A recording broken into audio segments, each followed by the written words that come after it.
ಎಲ್ರಿಗೂ ನಮಸ್ಕಾರ.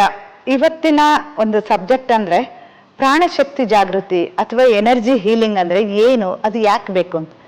ನಮ್ಮ ಒಂದು ವೈದ್ಯ ಪದ್ಧತಿಯಲ್ಲಿ ಅದನ್ನ ಕಂಪಲ್ಸರಿ ಮಾಡಿದ್ವಿ, ಎಲ್ರಿಗೂ ಕೊಡ್ಲೇಬೇಕು ಅಂತ. ಯಾಕೆಂತಂದ್ರೆ ಜನರಿಗೆ ಅದ್ರ ಬಗ್ಗೆ ಅವೇರ್ನೆಸ್ ಇರೋದಿಲ್ಲ. ಸೊ ಎಲ್ಲಿದೆ ಎನರ್ಜಿ, ಅದನ್ನ ಹೇಗೆ ತಗೊಳ್ಳೋದು, ಅದು ನಮ್ಗೆ ಏನಕ್ಕೆ ಬೇಕು ಅನ್ನೋ ಕ್ವಶನ್ಸ್ ಬರುತ್ತಲ್ವಾ. ಸೊ ಯಾಕೆಂತಂದ್ರೆ ನಿಮಗೆ ಒಂದು ಮೈಂಡ್ ಸ್ಟ್ರೆಂತ್ ಅನ್ನೋದು ಇರಬೇಕು. 90 to 95% ಡಿಸೀಸ್ ಬರುವಂಥದ್ದು ಸೈಕೋಸೊಮ್ಯಾಟಿಕ್ ಡಿಸಾರ್ಡರ್, ಅಂದ್ರೆ ಮಾನಸಿಕವಾಗಿ ನಾವು ಸ್ವಸ್ಥವಾಗಿ ಇಲ್ಲದೆ ಇರೋದ್ರಿಂದ ಇದೆಲ್ಲ ಪ್ರಾಬ್ಲಮ್ ಬರುವಂಥದ್ದು. ಅದು ಫಿಸಿಕಲ್ ಲೆವೆಲ್ ಅಲ್ಲಿ ತೋರಿಸ್ತಾ ಹೋಗುತ್ತೆ. ಸೊ ಯಾವಾಗ ಮೈಂಡ್ ಸ್ಟ್ರೆಂತ್ ಅನ್ನ ಹೆಚ್ಚು ಮಾಡ್ಕೊಳ್ತೀವಿ, ಅದಕ್ಕೆ ಕೆಲವೊಂದು ಮೆಥಡ್ಸ್ ಅನ್ನ ಯೂಸ್ ಮಾಡಬೇಕು.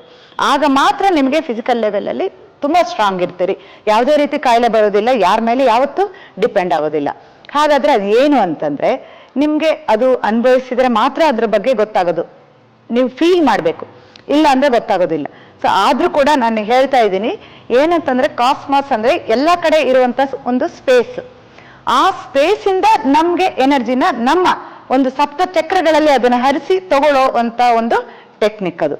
ಸೊ ಅದರಿಂದ ನಮ್ಮ ಎನರ್ಜಿ ಯಾವ ತರ ಹೆಚ್ಚಾಗತ್ತೆ ಅಂದ್ರೆ ಜಸ್ಟ್ ನೀವು ಅವತ್ತಿನ ದಿನನೇ, ಅದು 3 ರಿಂದ 4 ಗಂಟೆಗಳ ಕಾಲ ಹೀಲಿಂಗ್ ಇರುತ್ತೆ.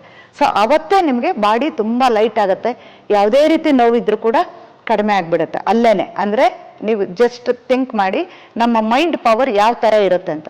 ಸೊ ಅಷ್ಟು ಪವರ್ಫುಲ್ ಹೀಲಿಂಗ್ ಟೆಕ್ನಿಕ್. ಹಾಗೇನೆ ಅದಕ್ಕೆ ಆಯಾ ತತ್ವಗಳ ಆಧಾರಿತವಾಗಿ ಕೆಲವೊಂದು ಕ್ರಿಸ್ಟಲ್ ಕೊಟ್ಟು ಅದ್ರ ಮೂಲಕ ಕೂಡ ಹೀಲ್ ಮಾಡುವಂಥದ್ದು. ಪರ್ಟಿಕ್ಯುಲರ್ ಬೀಜ ಮಂತ್ರನ ಪ್ರನೌನ್ಸ್ ಮಾಡೋದ್ರಿಂದ ಎಷ್ಟೋ ನರ್ವಸ್ ಸಿಸ್ಟಮ್ ಆಕ್ಟಿವೇಟ್ ಆಗ್ತಾ ಹೋಗುತ್ತೆ. ಸೊ ಪರ್ಟಿಕ್ಯುಲರ್ ಪ್ರಾಬ್ಲಮ್ ಅನ್ನ ಸರಿ ಮಾಡುವಂಥದ್ದು ನರ್ವ್ ಜಂಕ್ಷನ್ ಏನಿರುತ್ತೆ, ಸೊ ಆ ಎನರ್ಜಿ ಸೆಂಟರ್ನ ಕೂಡ ಆಕ್ಟಿವೇಟ್ ಮಾಡುವಂಥದ್ದೇ ಎನರ್ಜಿ ಹೀಲಿಂಗ್.